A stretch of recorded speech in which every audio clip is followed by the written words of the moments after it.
Welcome back. Hope everybody had a very nice lunch. We're going to get started right again with State v. Sanders. This is a case about innocent possession. Question in this case is innocent possession a defense to possession of a firearm by a restricted person? Answer, no, not outside the confines of the statute, and we'll talk about what those are. All right, so this is Zane Charles Sanders. It's actually not Mr. Sanders. This is another Zane, but they've both got that kind of bad boy vibe to them. Look at that leather jacket, that devil-may-care look on his face. Sanders lived with his girlfriend and her son, and her son, was a hunter. He had several rifles that he kept in his mom's / Sanders's closet, though the ammo was stored in the son's room. One evening, Sanders saw that son had left his hunting rifles in the backyard, you know, like you do. They're just strewn about.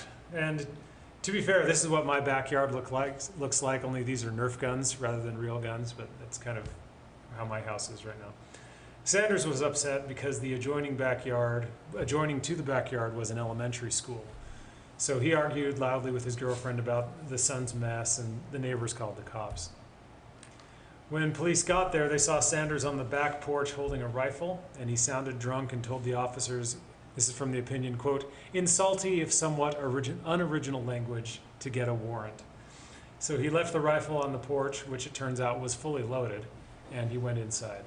So he's asserting his rights. He knows his rights. So the officers do a safety sweep and they find guns, ammo, and a bit of marijuana. They also find out that Sanders is a felon, so they charge him with possession by a restricted person. At trial, he requested an innocent possession jury instruction that said the jury could acquit him if it found two things. First, that the firearm was obtained innocently for no illicit or illegal purpose, and two, that possession was transitory and that he took adequate measures to rid himself of possessing it as soon as possible. If this sounds familiar, that's because this is the test that comes from drug cases. So, State v. Miller, Utah 2008, said in very curt terms, innocent possession is a thing for drug cases, right? It's possible in a drug case to say that you were innocently possessing it, that you didn't intend to use it, and you were just going to turn it over to the cops as soon as humanly possible. That's no doubt what Snoop Dogg is thinking right here. Look at that face. He's just thinking, I can't wait to talk to those cops. The picture of innocence. Right? Yeah, exactly. So the two prongs to get that instruction from Miller are the ones that Sanders requested. There's no illicit purpose, and the possession was transitory with intent to dispossess yourself of it. What happened in Miller is he worked construction and had a party at his place for all his crew after they completed a project. And as he was cleaning up the next day, he claimed, he found some paraphernalia, like prescription meds and a glass pipe, and he pocketed it with the intention, he said, of putting it away because his grandchildren were visiting the next day, and then he was going to get rid of it the day after that or whatever. So the Utah Supreme Court said that innocent possession is proper, can be a proper defense under the right circumstances in drug cases. So he was saying, let's apply that here. So there are two kinds of defenses in the code, just from the 10,000-foot level. You have specific defenses and general defenses.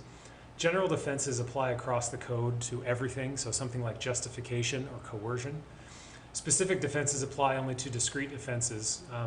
Self-defense is kind of in the middle. It doesn't apply to everything, but it's a form of justification for certain person crimes. But generally speaking, you have something that applies mostly across the board, or you have something that applies just to a particular defense.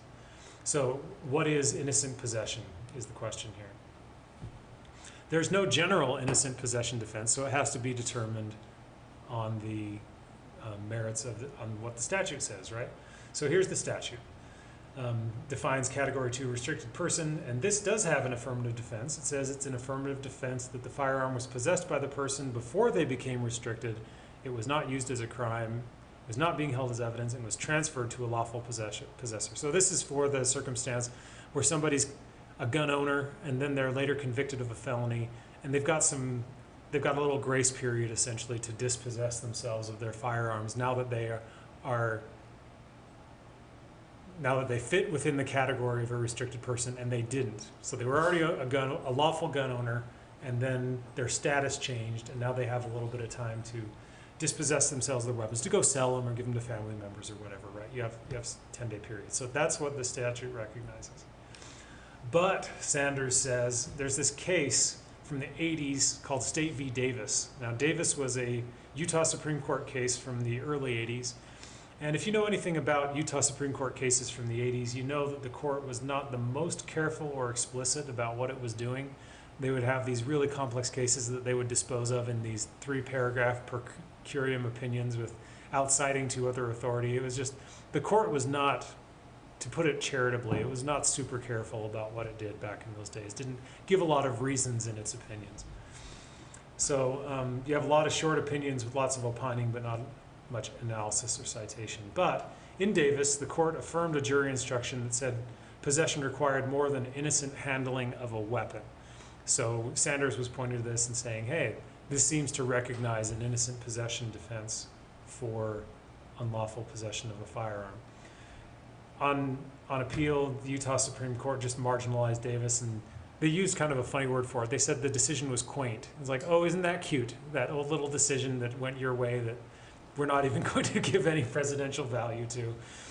And it said, by the way, it also didn't really address the issue here. To the extent that it did, it had no precedential value, so the court overruled that.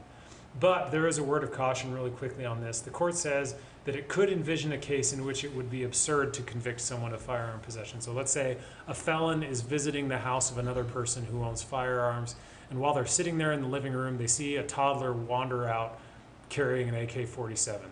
And they run over there and take the gun out of the toddler's hands.